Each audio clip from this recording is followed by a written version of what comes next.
kind of spent most of my time growing up in East Oakland, and all my friends were out that way. And you know, basically at that time, Too Short was coming out, and my best friend was married to his best friend, and we used to just race cars and raceways and do figure eights in the middle of the street. And so that's kind of where our hit single theme, Anthem, came from.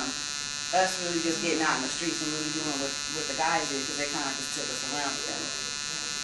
So it started in Oakland, you know, it ends in Oakland. Well, it doesn't end, but it's still alive. And, you know, every time people hear that song, it just comes on. They hear about music, they get respect. So it's good for me.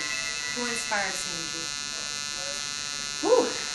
Okay, I have to say, KRS-One. Okay, first of all, we started in around 8th grade. 7th grade. So that was, I'm not going to say how old I am, but it was around the time when KRS-One and Shy Rock, the Funky Four plus One More came out. Dimples D and Sparky D and Roxanne Shante and the real Roxanne, and when these female rappers started coming out, especially the light-skinned one. When the light-skinned girl came out, I knew I could do it. Yeah.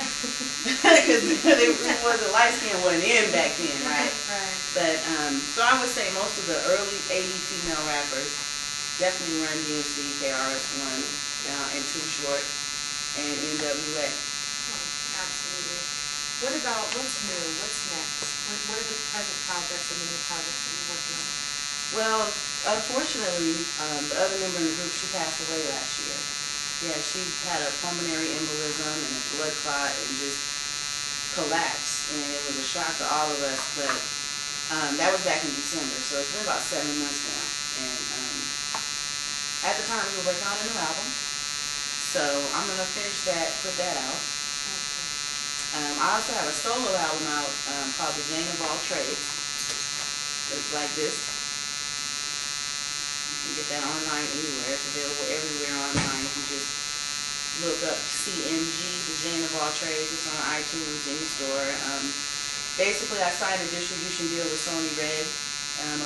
One of our biggest fans works there. His name is Malik Shahid, and he basically called me up and gave me a deal. So love him. Nice. Very And nice. so the new Conscious Artists will be coming out.